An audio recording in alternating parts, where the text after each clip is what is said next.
One day, when the glory comes, it will be ours. It will be ours. Oh, one day, when the war is won, we will be sure. We will be sure. Oh, glory.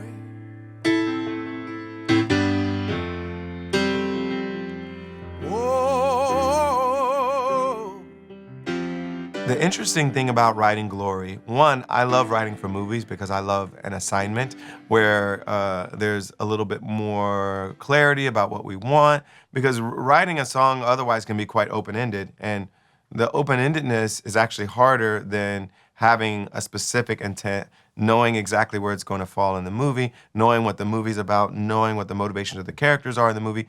It can help focus your songwriting in a way that a more open-ended songwriting exercise isn't as focused. So when I got the assignment for Glory, it was via a phone call from my friend Common.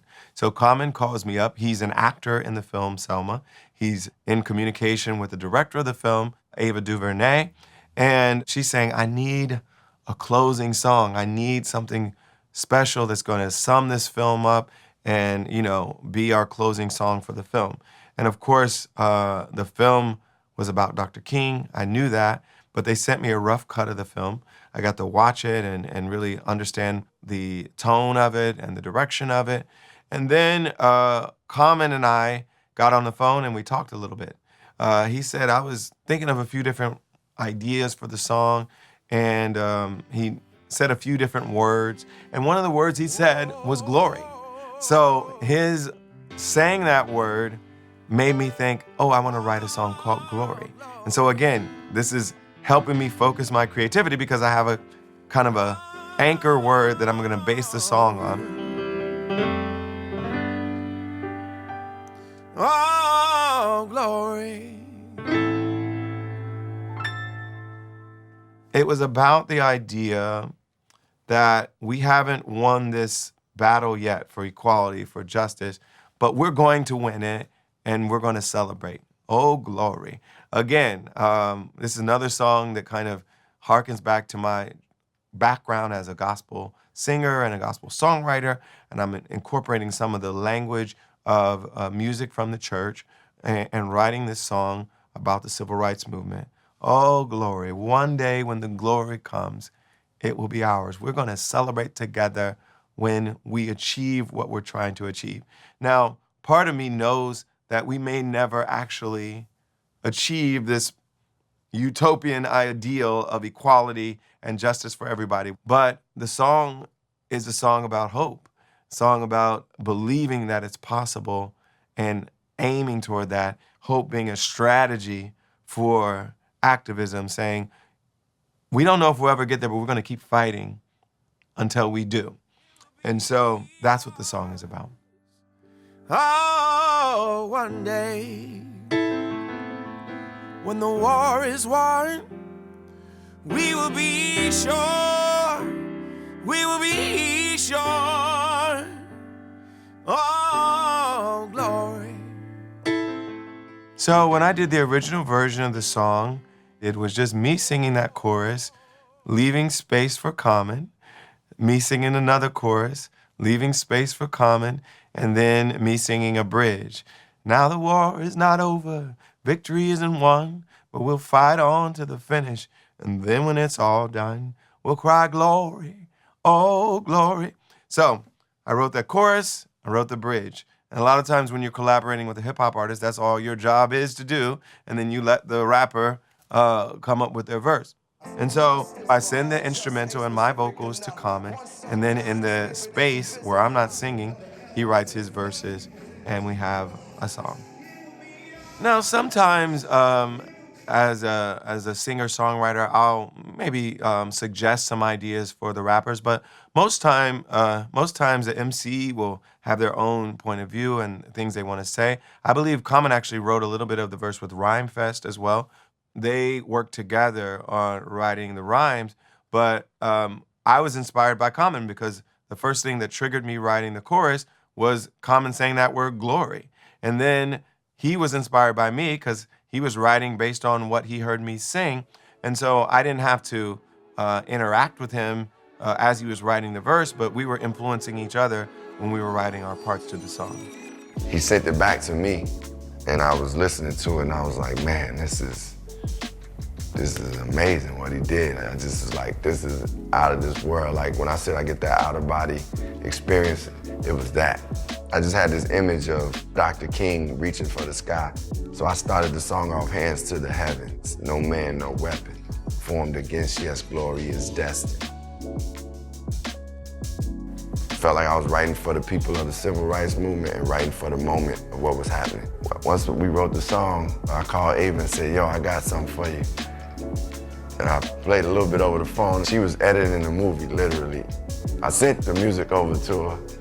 We went over there, like 15 minutes later, she had put it at the end of the movie already to see how it looked.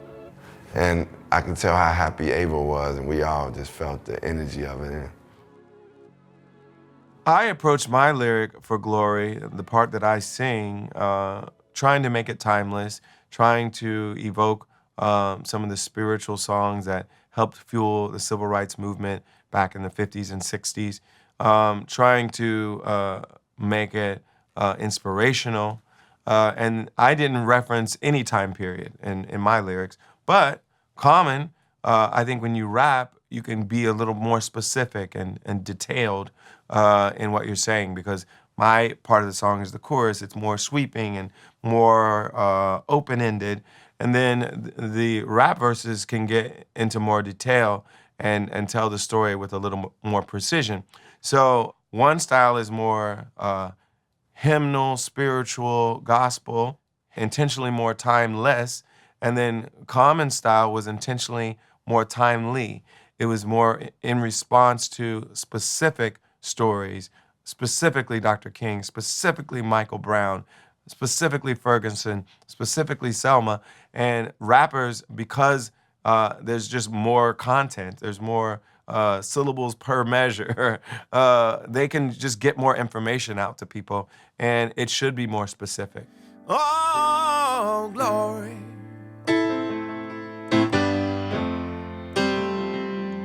Whoa. There was no percussion in this track. We wanted it to sound kind of simple and kind of like a hymn.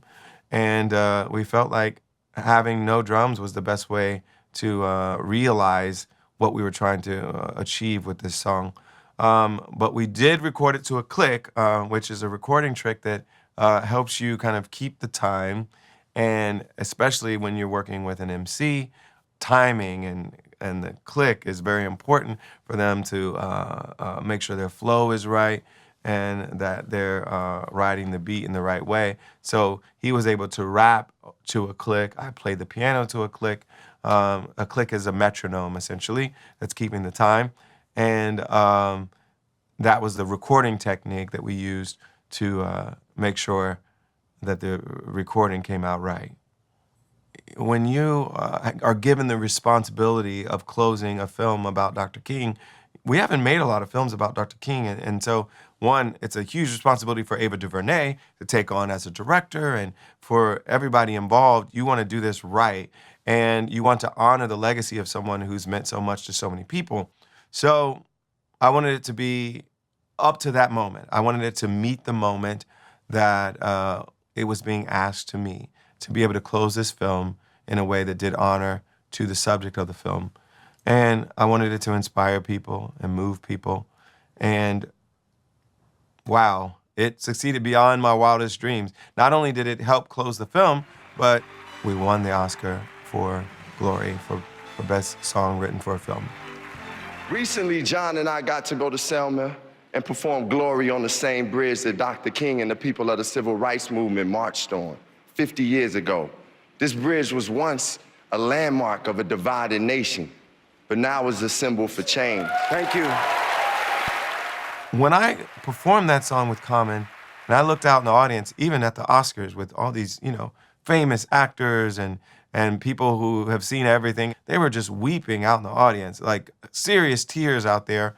And it was an amazing, inspiring moment, one of the most moving moments I've ever had in my career, being on that stage and feeling the connection that I felt with everyone in the audience, the connection to Dr. King's story, the connection to this beautiful film, and feeling like we had created something that really did meet the moment.